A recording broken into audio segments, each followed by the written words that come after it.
There has been a considerable discussion over the symptoms that are manifested in coronavirus disease 19. The symptoms that are manifested or they are in the open on the internet, and everybody has a fair idea of these symptoms. We are going to highlight some of the atypical symptoms of this disease. Now, let us first have a look at the normal presentation of the disease, which in which the people may be sick with the virus for 1 to 14 days before developing symptoms. So, this 1 to 14 days, that is 14 days, is the incubation period. That is the period before which symptoms do not occur. But it has been seen that in many cases the symptoms do occur after 28 days. The most common symptoms of coronavirus disease 19 COVID-19 are fever. Fever is the trademark symptom of this disease. There is also tiredness and dry cough. Dry cough is typical of the disease, and it is it's characteristic of the disease, and it has diagnostic importance. But there have been cases in which runny nose is present and wet cough is present. Most people, about 80%, recover from the disease without needing special treatment. This doesn't mean that the remaining 20% will die from the disease by giving a special treatment, for example, chloroquine, remdesivir, favilavir, and anti-AIDS medications or anti-COVID-19 serum. Uh, about 97 to 98% of people survive the disease. The disease is most fatal in older individuals and those with a weak immune system. More rarely, the disease can be serious and even fatal. Older people and people with other medical conditions such as asthma, diabetes, or heart disease may be more vulnerable to becoming severely ill. This is what I was saying just now, that older people are more susceptible to death. The death occurs by we need not to go into pathogenesis because we are discussing only symptoms, but I'll give a simple idea of how death occurs. That is also given in my another video. The cause of death of in COVID-19, there is a pneumonia, and there is myocarditis, and there is a cytokine storm, which are responsible for death in COVID-19 disease.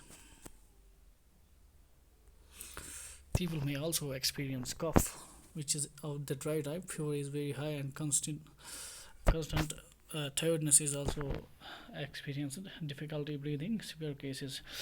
So this difficulty in breathing is experienced as if you are drowning. So you have such a dyspnea that the experience that's seen at the time of drowning, the same experience is seen in coronavirus disease 19. Now let us have a new look at the new symptoms which have been reported by Julia Busgalia, 20. She says that she didn't have the typical coronavirus symptoms but tested positive, and she has given her interview in a newspaper. So let's have a look at the symptoms of Julia. She says to the newspaper in the interview that my head was pounding. A pounding head is the first new symptom of coronavirus disease 19. A pounding head is also present in migraine. Ears are throbbing. This may also be present in migraine, and it feels as if my throat was on fire. This may be seen in normal coronavirus disease COVID-19 as well, in which there is sore throat in the beginning stages of the disease. There are body aches, chills, and a fever of 100.2 degree Fahrenheit. These are not atypical symptoms. So there is another very important difference between the symptoms of this lady and those of typical coronavirus patients. This Julia says that she couldn't hear, and at this point she lost the ability to taste and smell. And yet she did not have a runny nose or cough. So these runny nose or cough, they were not present in this Julia. There's a difference between runny nose and dry cough. You can have a runny nose while having a dry cough. Wet cough is that cough in which you have productive cough. That is, the secretions from the nose come from the lungs, and they don't come from the nasal epithelium or from the sinuses of the head. So in a dry cough there is no production of mucus from the lungs, and in a runny nose the mucus may be from the lungs or maybe from the sinuses or the normal epithelium. So but this ability to lose taste and smell, this in this patient Julia, this has been restored after some time in during the progression of the disease.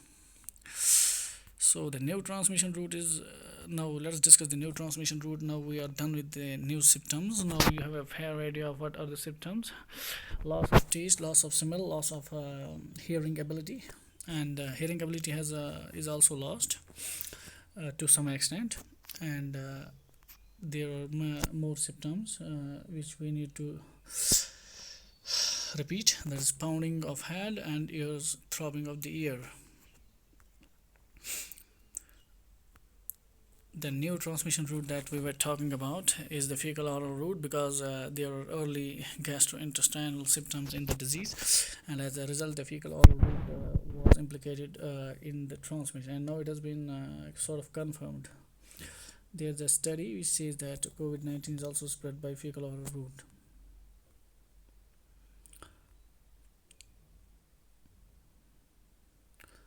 Thank you. Now let's have a look at earlier transmission. Earlier, the disease was transmitted through fomites, for example, metal object surfaces and other such things. And also via droplets when the susceptible host is within 1 meter. This happens. Happens when a person sneezes and another person is present nearby, and he may contract the disease if he is not wearing a mask, or he is not wearing protection, or he is not he is not at a sufficient distance that he may contract the disease. Thank you.